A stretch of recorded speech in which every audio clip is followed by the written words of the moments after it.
Alors c'est un centre d'hébergement et de réinsertion sociale qui s'appelle Henri Dunant. Voilà.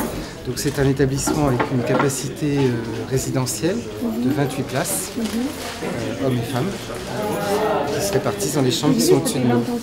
Plus de 20 ans, ouais, un peu plus de 20 ans. On a fêté l'anniversaire l'année dernière. La durée de séjour est variable entre 6 mois et 1 an. Mais de toute façon, dans tous les cas, quand il y a sortie, il y a obligatoirement relogement.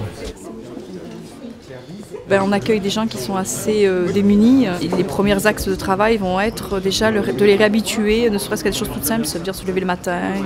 C'était quoi le plus dur? Peut-être le franchir le premier pas, c'est ça? Voilà, c'est ça.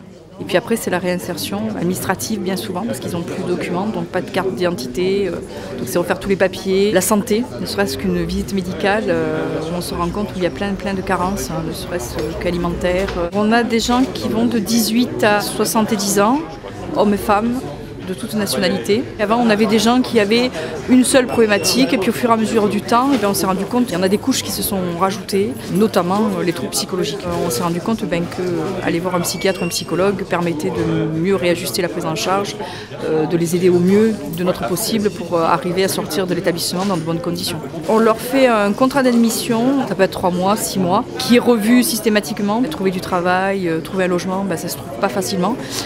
Donc c'est à chaque fois réévaluer. Bon, puis il y a d'autres choses qui se mettent aussi en cours de route.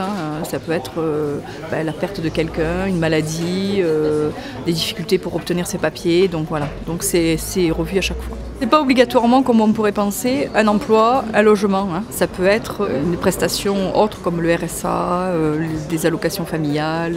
Là, c'est un quelconque revenu. Et puis ça peut être une maison relais, ça peut être de la sous-location, voilà. Et bonne chance. Courage.